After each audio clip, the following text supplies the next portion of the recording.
Why liberating masculinity? As mentioned earlier in our discussion of confined masculinity, we chose the terms confined and liberating in part because of their grounding in the work of psychiatrist Shoma Morita. Morita's notion of the extended self includes an awareness of the needs of others and behavior that leads to service. We opted to modify Morita's terminology by using liberating rather than extended. We believe liberating masculinity better conveys the way this version of manhood involves an emancipation from the restrictions imposed by confined masculinity. An inflexible obedience to traditional man rules effectively imprisons men. Liberating masculinity speaks to the way this alternative approach breaks men out of what's sometimes called the man box. We also believe the word liberating, more than extended, speaks to how a masculinity centered on a me and we perspective is about two kinds of freedom. Liberating masculinity releases a man from living a cramped life. At the same time, this masculine ethos calls on him to help others live freer, fuller, and more meaningful lives. That second sense of liberation, especially, dovetails with Morita's view of the extended self. And we will often talk about liberating masculinity as involving men extending and expanding their self-awareness such that they become more mindful of the welfare and needs of others. Liberating masculinity is fundamentally about expanding and developing in multiple directions. These include reaching outward to connect, understand, and help others, as well as elevating one's consciousness to comprehend a more complex, interdependent world.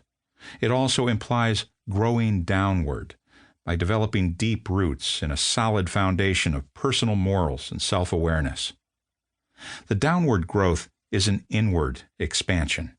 That is, liberating masculinity not only frees men to express themselves outwardly in new ways, it enables them to enjoy a richer interior life as well.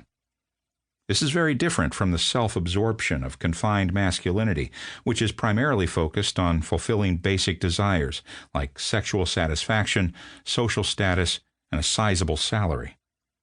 For the liberating man, internal growth has to do with greater self-knowledge, including heightened recognition of one's desires, one's unique path, and one's fundamental link to all of life.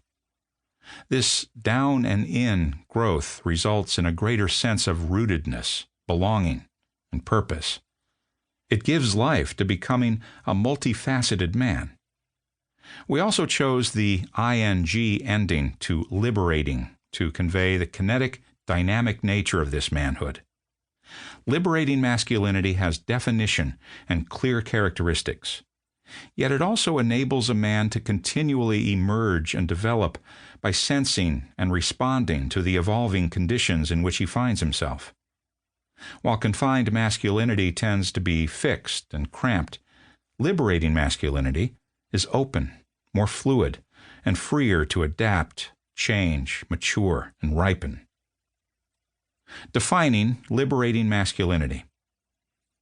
Liberating masculinity is a spacious version of masculinity, one that makes room for ongoing growth. It directs a man toward the opposite end of the continuum from confined masculinity. Liberating masculinity frees a man to play a larger variety of roles. Besides widening the what a man can be, liberating masculinity also broadens the how, where, and for whom. With respect to the roles a man can assume, liberating masculinity embraces the multiple dimensions that humans possess and the many archetypes available to men. These include the options central to confined masculinity: provider, protector, and conqueror. But it also enables men to embody additional roles, including but not limited to lover, sage, artist, adventurer, healer, and little boy.